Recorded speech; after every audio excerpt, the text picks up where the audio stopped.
إن الحمد لله نحمده ونستعينه ونستغفره ونستهديه ونعوذ بالله من شرور أنفسنا ومن سيئات أعمالنا من يهده الله فلا مضل له ومن يضلل فلا هادي له أشهد أن لا إله إلا الله وحده لا شريك له وأشهد أن محمدا عبده ورسوله وصفيه من خلقه وحبيبه بلغ الرسالة وأدى الأمانة ونصح لأمة وجاهد في سبيل الله حتى أتاه اليقين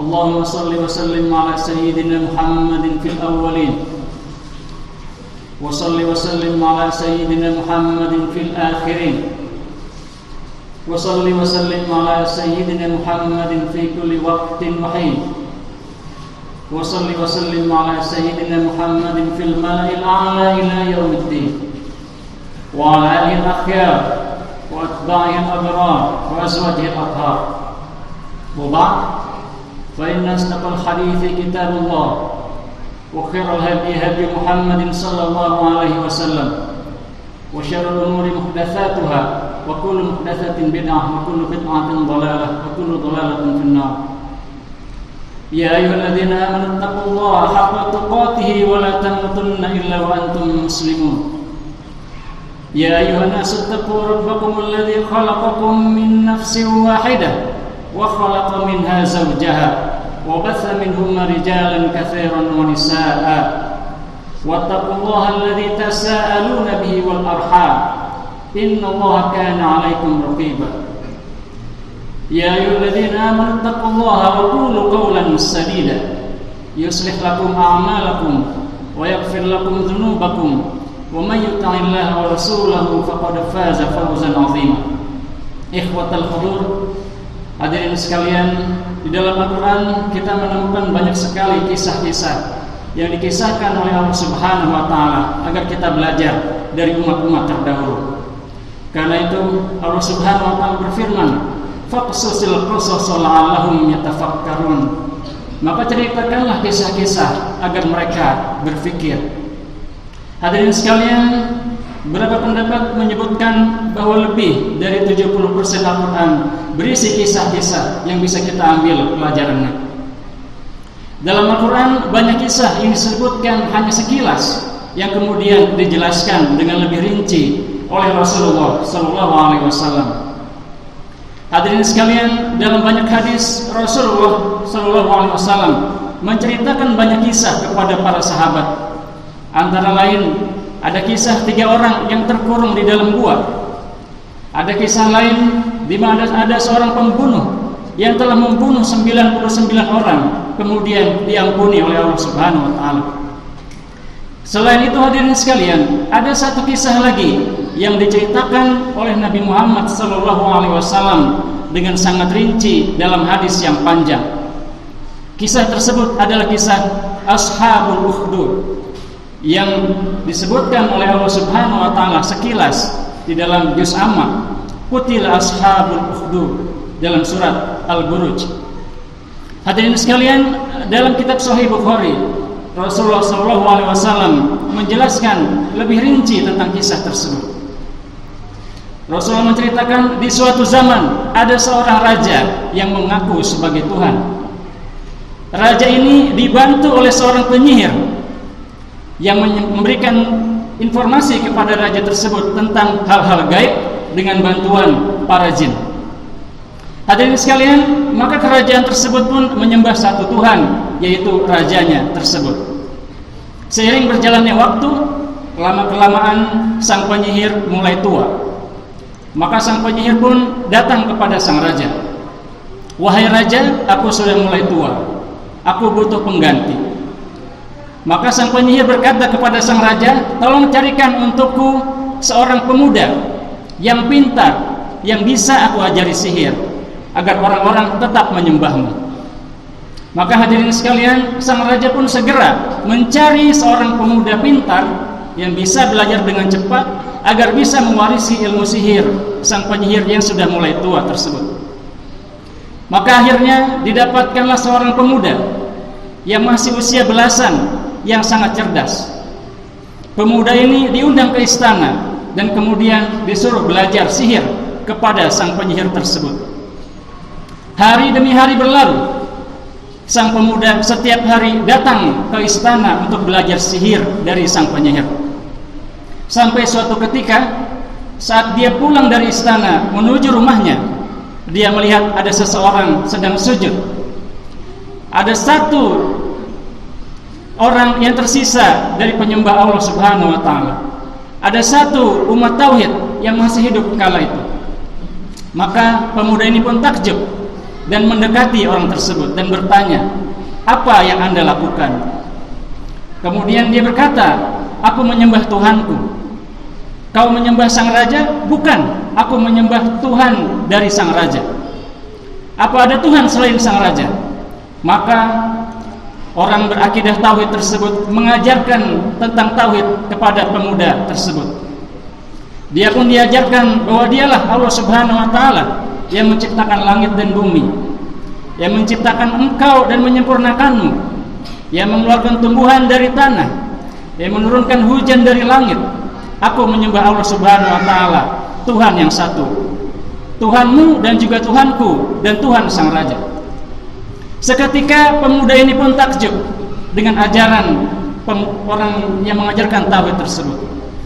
Maka di hari-hari kemudian, sepulang pemuda ini belajar sihir di istana, dia mengunjungi orang soleh tersebut, dan di situ pun dia belajar tentang agama Allah. Hari demi hari berlalu, dan lama kelamaan sang pemuda pun mulai bertambah pengetahuannya. Sampai suatu ketika pemuda ini bingung, yang mana yang benar? Apakah aku harus menyembah Allah atau menyembah sang raja? Sampai kemudian di suatu ketika pemuda ini pun melihat ada satu hewan buas yang menghadang para penduduk di kerajaan tersebut. Hewan buas ini membuat para penduduk tidak bisa lewat. Maka datanglah pemuda ini dan berdoa, "Ya Allah Subhanahu wa ta'ala, jika memang agama orang tauhid ini benar, jika memang agamamu benar, maka berikanlah kekuatan kepadaku. Aku akan lemparkan hewan buas ini dengan satu bongkah batu. Dengan izinmu, aku akan bisa mengalahkan hewan buas ini." Maka hadirin sekalian, pemuda ini pun membaca doa kepada Allah Subhanahu wa ta'ala, kemudian melemparkan batu kecil tersebut kepada hewan buas itu, dan tiba-tiba hewan buas itu pun jatuh terkapar. Saat itulah dia menyadari bahwa ternyata Tuhan yang satu hanyalah Allah Subhanahu wa ta'ala, dan bahwa sang raja hanyalah seorang penipu. Hadirin sekalian, tidak lama setelah itu Allah Subhanahu wa ta'ala memberikan banyak kelebihan kepada pemuda ini. Dia mampu membuat orang buta menjadi bisa melihat kembali. Dia mampu menyembuhkan penyakit-penyakit kulit hanya dengan beberapa sentuhan. Dan hadirin sekalian, pemuda ini tidak mau menerima bayaran. Beberapa lama waktu berlalu hingga kemudian pemuda ini mulai terkenal, dikenal di seluruh penjuru kerajaan. Sampai kemudian salah satu menteri dari sang raja yang matanya buta datang mendatangi pemuda tersebut. Menteri ini datang membawa banyak sekali hadiah yang jumlahnya sangat besar.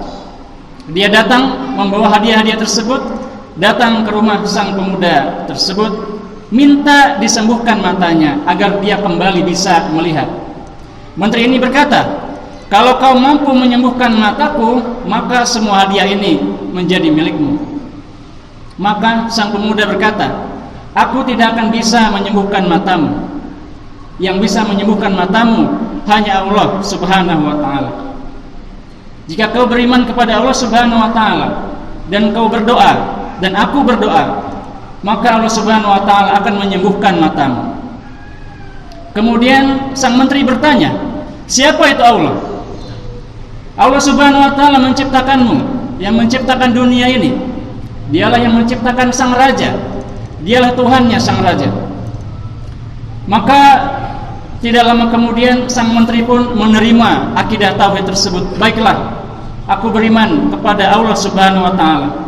Aku berdoa agar Allah Subhanahu wa taala menyembuhkan mataku. Maka hadirin sekalian, singkat cerita, sang menteri pun berhasil disembuhkan oleh Allah Subhanahu wa taala dan bisa kembali melihat. Maka sejak itu sang menteri pun beriman kepada Allah Subhanahu wa taala dan tidak lagi menyembah sang raja. Dan hadirin sekalian, saat sang raja melihat menterinya yang tadinya buta sekarang bisa melihat, maka dia pun bertanya, bagaimana ceritanya kamu bisa melihat? Maka dia pun menceritakan tentang pemuda tersebut yang berhasil membantunya untuk mengembalikan penglihatannya. Hadirin sekalian, akhirnya sang raja pun mendatangi pemuda tersebut. Sebelumnya dia juga menyiksa sang menteri dan kemudian menyiksa juga pemuda tersebut. Dan dia minta ditunjukkan siapa yang mengajarkanmu tentang agama ini. Hadirin sekalian, orang soleh yang mengajarkan agama tauhid tersebut berpesan kepada pemuda cerdas tersebut, jika kamu nanti diuji, jika kamu nanti disiksa, jangan tunjukkan keberadaanku. Aku hanya ingin beribadah kepada Allah Subhanahu wa taala. Namun hadirin sekalian, karena beratnya siksaan yang diberikan sang raja kepada pemuda cerdas tersebut, maka singkat cerita sang pemuda pun akhirnya menunjukkan lokasi orang soleh yang mengajarkan tauhid tersebut.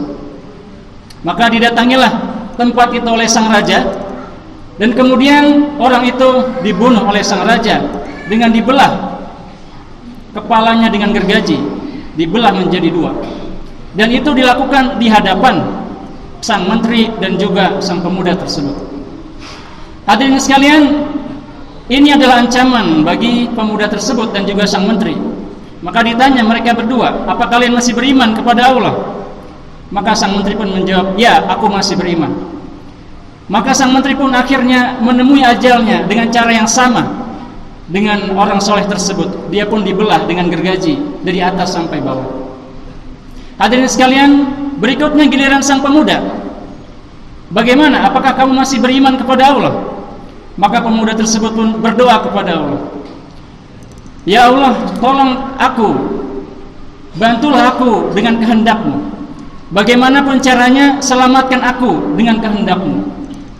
Maka hadirin sekalian, ternyata sang raja tidak berani membunuh langsung pemuda tersebut, karena orang-orang dalam kerajaan sangat menyayangi dan mencintai pemuda tersebut.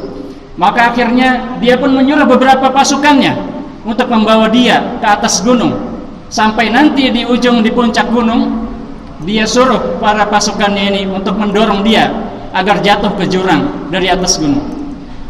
Hadirin sekalian, dalam perjalanan dan sampai mereka juga ada di atas gunung, sang pemuda tersebut masih saja berdoa, ya Allah, selamatkan aku dengan kehendak-Mu, selamatkan aku dengan kehendak-Mu. Maka hadirin sekalian, singkat cerita, terjadilah gempa besar yang kemudian membunuh para pasukan tersebut, dan tinggallah sang pemuda sendirian, dialah yang selamat. Pemuda ini tidak kabur, namun dia mendatangi istana sang raja dan berkata, aku di sini selamat, mana pasukanmu? Maka sang raja pun menyuruh pasukan yang lain untuk membawa sang pemuda ke laut, dibawa dengan perahu ke laut, ke tengah laut, kemudian dilemparkan. Ternyata hadirin sekalian, terjadi topan badai, kapal itu pun tenggelam, tetapi sang pemuda diselamatkan oleh Allah Subhanahu wa taala. Sang pemuda pun tidak kabur, dia kembali ke istana sang raja. Aku kembali dengan selamat. Kemudian sang raja bingung, dia pun habis ide bagaimana cara mengalahkan, membunuh pemuda ini. Sampai kemudian sang pemuda berkata, engkau bisa membunuhku hanya dengan nama Allah Subhanahu wa taala. Aku akan ajarkan caranya, dan kau harus mengumpulkan para penduduk istana dan para penduduk kerajaan.